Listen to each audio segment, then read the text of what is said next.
حضرت ابراہیم علیہ السلام اور بھڑکتی آگ۔ ابو جان، آگ ہر چیز کو جلا دیتی ہے نا؟ ننھے احمد نے اپنے والد سے پوچھا۔ جی بیٹا، اگر اللہ تعالیٰ چاہیں تو ہر چیز کو جلا دے، اور اگر اللہ تعالیٰ نہ چاہیں تو کسی کو بھی نہ جلائے، احمد کے ابو نے جواب دیا۔ لیکن ابو، میں تو جو چیز بھی آگ میں ڈالتا ہوں وہ جل جاتی ہے۔ چلو بیٹا، میں آپ کو ایک واقعہ سناتا ہوں جس سے آپ کو یہ بات اچھی طرح سمجھ آ جائے گی۔ یہ آج سے ہزاروں سال پہلے کی بات ہے بیٹا۔ جنوبی عراق میں طارق نامی شخص کے ہاں، جس کا لقب آذر تھا، ایک خوبصورت گول مٹول سا بچہ پیدا ہوا۔ بچے کا نام ابراہیم رکھا گیا۔ بچے کا باپ آذر ایک بہت بڑا پجاری تھا جو بتوں کی عبادت کے ساتھ ساتھ لکڑی اور پتھر کے بت بنا کر فروخت بھی کرتا تھا۔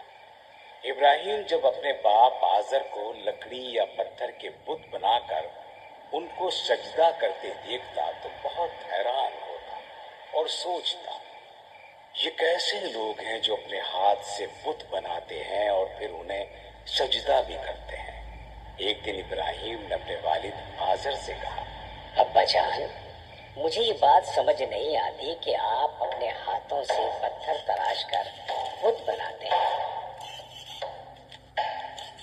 اور جب وہ مکمل ہوتا ہے تو آپ اسے اپنا خدا بنا کر سجدہ کرتے ہیں، جبکہ وہ نہ بولتا ہے، نہ سنتا ہے اور نہ ہی دیکھتا ہے، اور حد تو یہ ہے کہ اگر کوئی مکھی اس کے چہرے پر بیٹھ جائے تو اسے اڑا بھی نہیں سکتا۔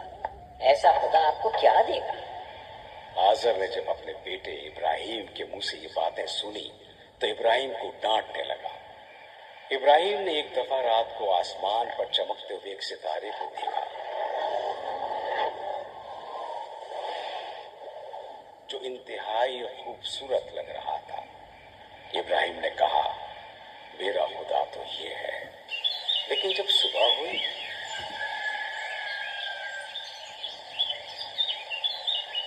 تو وہ ستارہ غائب ہو گیا تو آپ نے کہا، نہیں، میں غائب ہونے والے کو خدا نہیں بنا سکتا۔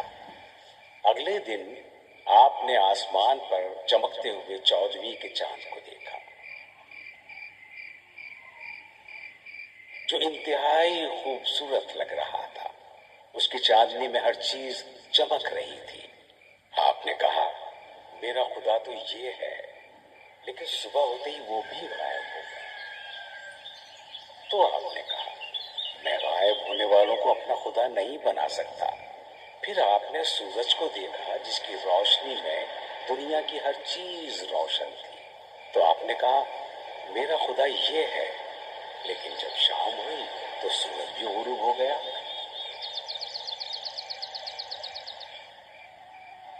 تو آپ نے کہا، میں سورج، چاند، ستارے، بتوں کی عبادت سے برات کرتا ہوں، صرف اس خدا کی عبادت کا اقرار کرتا ہوں جو آسمانوں پر بیٹھا ہے، اور اس نے یہ چاند، سورج، ستارے اور پوری کائنات بنائی ہے۔ ایک دن ابراہیم علیہ السلام نے اپنے قوم کے لوگوں کو جمع کیا اور انہیں کہا، اے لوگو، تم اپنے ہاتھوں سے بنائے ہوئے بتوں کی عبادت چھوڑ دو اور اس ذات کی عبادت کرو جس نے تمہیں پیدا کیا اور تمہیں کھلاتا پلاتا ہے، اور یہ بات نہ سنتے ہیں اور نہ ہی بولتے ہیں۔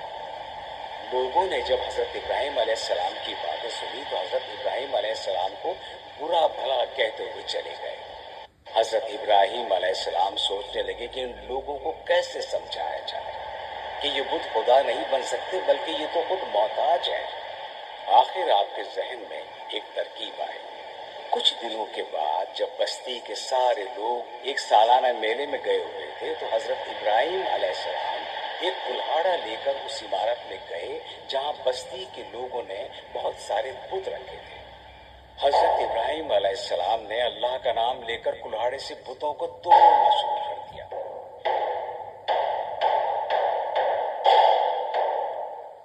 ایک بڑے بت کے سوا وہاں موجود تمام بتوں کو توڑ دیا